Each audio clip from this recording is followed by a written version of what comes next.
Our film starts today with a bunch of newspaper headlines. And although they vary slightly in substance, they're all asking basically the same question. Where's Grindelwald? The implication here being that the dark wizard Grindelwald is on the loose. And the magical world is in a state of turmoil as they try and figure out where he is and what his nefarious plans are. But that's got to be completely irrelevant to the rest of the story, because now we're in New York City. It's 1926, and we're meeting British wizard Newt Scamander as he tried to immigrate into the country. The process should be easy enough, but he's got a suitcase with him that appears to have some sort of monster hidden inside. When he gets to immigration, the officer wants to take a look at the case. Let me take a look. But sneaky Newt, before he hands it over, flips a switch that says Muggle-worthy. And wouldn't you know it, the case opens up to reveal its very normal contents. Up next, we get our first taste of subplot. Here there's a random guy in a suit, walking through a destroyed building as he's describing to who is presumably a police officer what he thinks happened. It's like a dark mass, and it dove down there, down underground. The guy sounds bonkers. But one thing is certain, something strange happened to this building. Lucky for us, it's about to happen again. A wizard called Percival Graves turns up at the scene, just in time to see this monster return and wreak havoc to the immediate surrounding area. Pretty nasty stuff. Now back to Newt, who for reasons unknown to us is approaching the local bank. Something is stalking our city, wreaking destruction and then disappearing without a Newt stands in the crowd and watches for a little while, but only because it gives us a chance to bump into our next character, Jacob KOWALESKI. He pushes through the crowd and bumps into Newt, knocking over the briefcase. This rattles whatever's inside the case, and then, when a nearby pedestrian drops a coin in super slow motion for all of us to see, it allows the monster inside to escape. And, oh wait, no, it's not that bad at all. It's called a NIFFLER. The monster kind of looks like a platypus, and it loves shiny things. It hurries from the case, scoops up the coin, and then charges inside the bank. Newt sees it go and thus has no choice but to follow. Inside the bank, Newt bumps into Jacob again. A brief exchange reveals who Jacob is and why he's integral to the story. You here to get a loan to open up a bakery? Newt spies his NIFFLER stealing more shiny things and hurries to grab it, only to then leave behind a magical-looking egg for Jacob to find.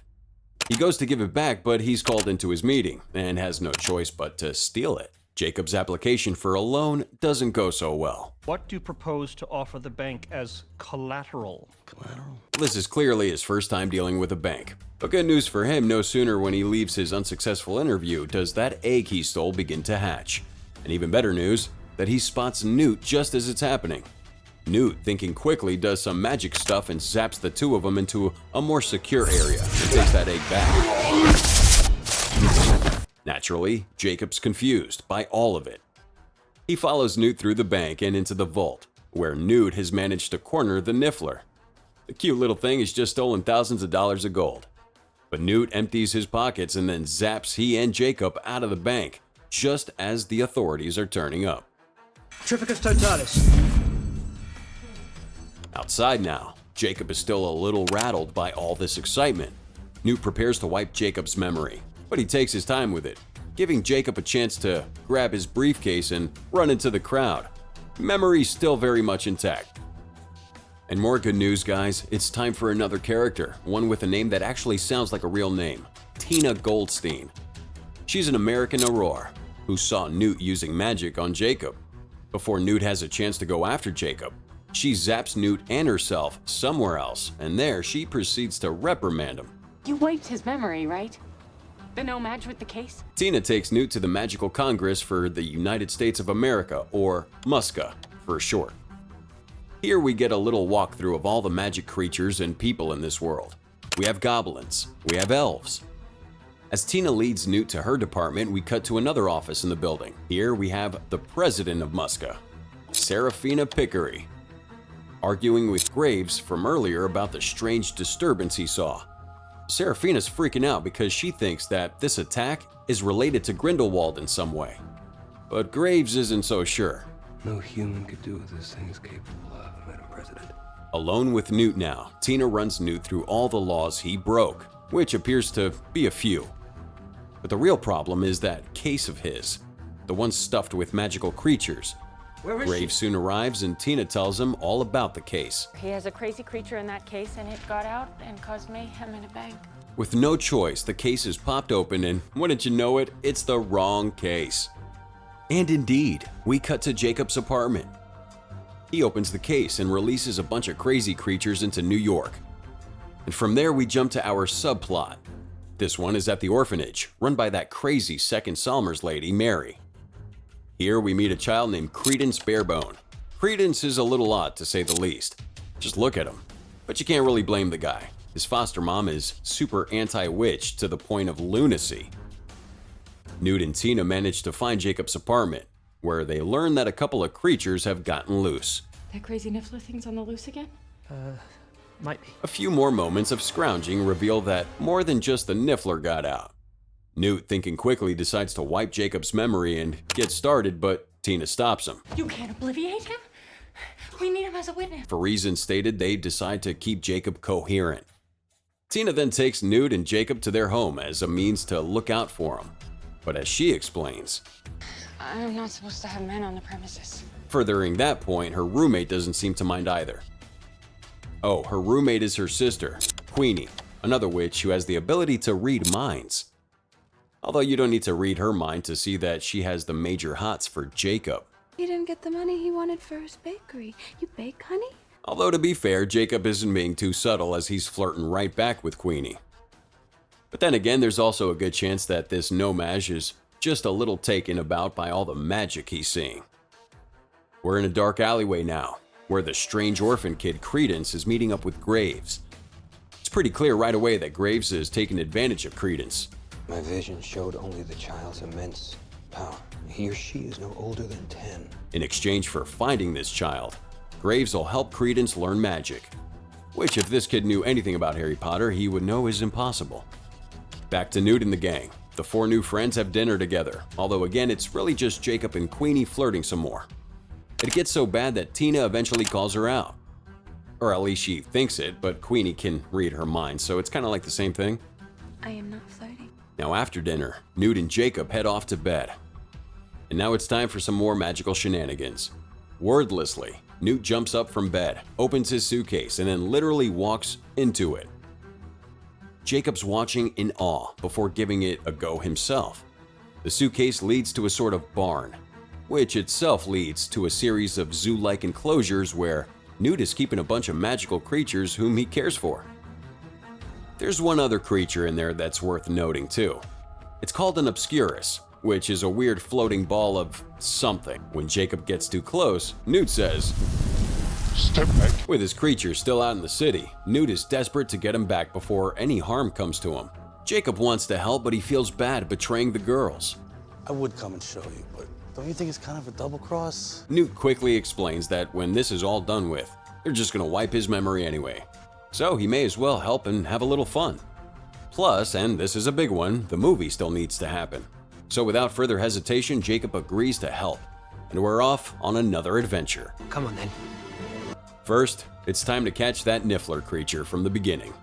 Somehow Newt and Jacob happen upon it while walking down the street. We get a pretty funny scene here of Newt all but destroying the jewelry store, while Jacob's waiting outside and tries to act inconspicuous. The noisy B&E alerts the cops, who all turn up with guns pointed. Hands up! But luck strikes again when a random lion suddenly appears. Seeing a full-grown lion walking the streets has Newt and Jacob thinking that the next creature is probably at the zoo. And sure enough, upon arriving, they realize that it must be here. Newt makes sure to strap Jacob up in some homemade armor. Why would I have to wear something like this? Because your skull is susceptible to breakage under immense force. Now, if that doesn't inspire confidence, what will? It's a good thing that he does though, because as we see in a moment, this creature, Arampent, kind of like a rhino, had a baby with a hippo and then ate one of those growth mushrooms from Alice in Wonderland. Newt has to seduce it back into the suitcase with some seriously sexy dance moves. Yeah, but his moves aren't sexy enough, and soon that giant creature is chasing Jacob through the park in an effort to, well, I guess sleep with him. It's a close call, but through the power of film editing and literal magic, Newt manages to get the Arum Pin back into the suitcase. Once the Arum Pin is in the case, Newt and Jacob jump in with it to make sure the creatures are settled. Little do they realize that Tina has been watching the whole thing. And with them in the case, she's able to collect it and take them back to MUSCA.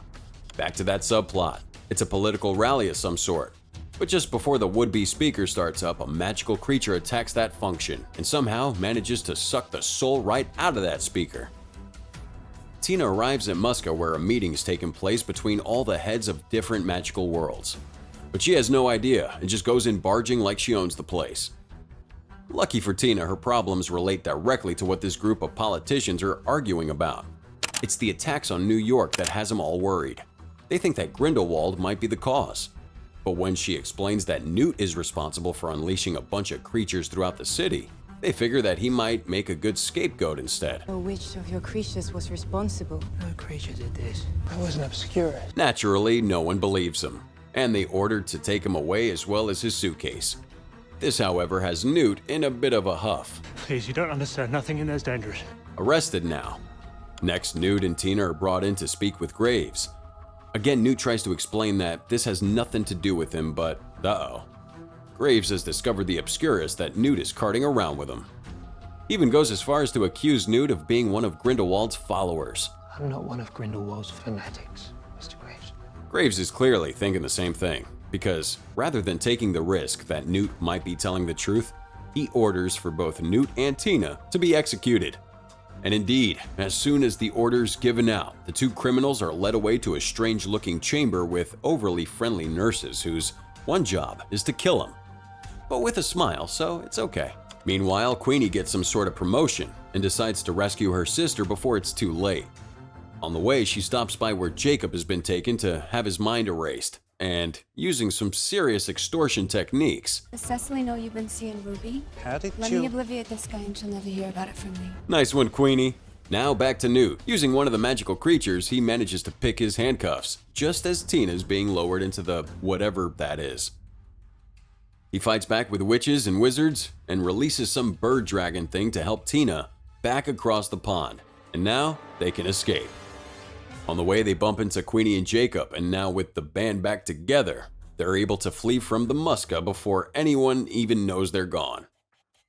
Time for some more subplot here, but it's just Graves and Credence again. Credence is having a hard time with his adoptive mother, but Graves tells him that once he finds the child he's looking for, he'll make everything better. Meanwhile, Credence is doing some snooping and he finds a fake wand under the bed of one of the girls he lives with. We're meant to think that she's who Graves is after, but a switcheroo happens, and it turns out to be Credence all along. Really a wizard, his crazy adoptive mother has been repressing his magic and, in the process, created the Obscurus. The good news, though, is that she isn't long for this world. With Credence finally snapping, he launches himself at his stepmom and just kills her. Anyways, through their contact, the gang find out where that final creature is. It's a demiguise, which means that it can basically turn invisible. But they track it down to a random house, only to discover this thing is looking after another magical creature, a giant bird called an akami. It's a pretty cool creature that grows and shrinks to fit the space it's in. In order to catch it, we get a scene involving a tiny beetle and a teacup, and some slow motion to make sure that the audience sees everything. And now, finally, with the Akami and demiguise back in the suitcase, Newt can go home. Oh wait, no he can't. We got an Obscurus on the loose. Even worse that Graves has turned up to Credence's home. Credence weeping on the ground, but Graves doesn't care about him. You're unteachable. Your mother's dead. That's your reward. It's harsh, Graves, and you're gonna feel like a fool when you learn that Credence is the boy you're looking for. Which he does like a second later. Only now Credence doesn't want anything to do with him. The Obscurus is in downtown New York, wreaking havoc, and Graves is there trying to talk it around to his way of thinking. But Credence isn't having any of it. He continues to go nuts, wreaking havoc, destroying pretty much everything he can until Newt manages to track him underground to a train line. There, he manages to talk to Credence using a little old-fashioned civility. I'm here to help you, so I'm not here to hurt you. And it looks like it's working too, even with Graves rocking back up and making things worse. Soon Tina gets there and starts to talk Credence off the ledge. He's calming down, things are looking good, when suddenly the Auroras arrive. And you know what that means. Magic, and lots of it. They attack the Obscurus, a bunch of flashing lights, random noises, and the next thing we know, the Obscurus is dead. It should be good news. I mean, he did kill a lot of people, but Graves is pissed. He starts to monologue on how weak all these no-mages are. All that talking is starting to sound a little fanatic. Madam President seems to think so. Orders. I'd like you to relieve Mr. Graves of his wand. Mr. Graves is like, no, and he attempts to find his way out. And he probably could have done it too, was it not for Newt and another magical creature.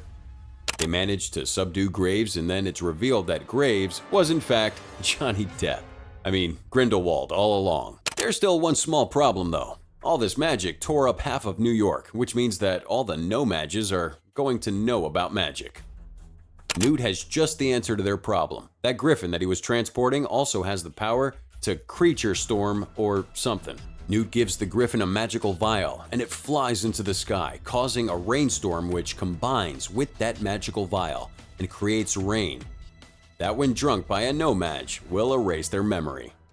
The wizards are getting to fix all that damage so that by the time they're done, no one is any the wiser. Sadly, this includes Jacob, who gets a little water on him, and the next minute, all his adventures are erased from his mind. It's not all sad news though. Newt leaves Jacob a little present. They say never look a gift horse in the mouth, and despite how odd that random letter might have seemed, Jacob takes it anyway and opens up his own bakery. Before this movie ends, we have to have a goodbye between Newt and Tina.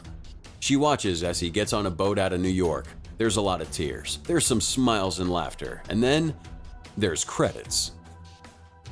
Thanks for chilling with us on the recap of Fantastic Beasts and Where to Find Them, produced by Warner Brothers Pictures, released in 2016. Hey, you know, the movie did have some very cool magical creatures. Which one was your favorite? Let us know with that hashtag Cinema Recap in the comments. And as always, till next time.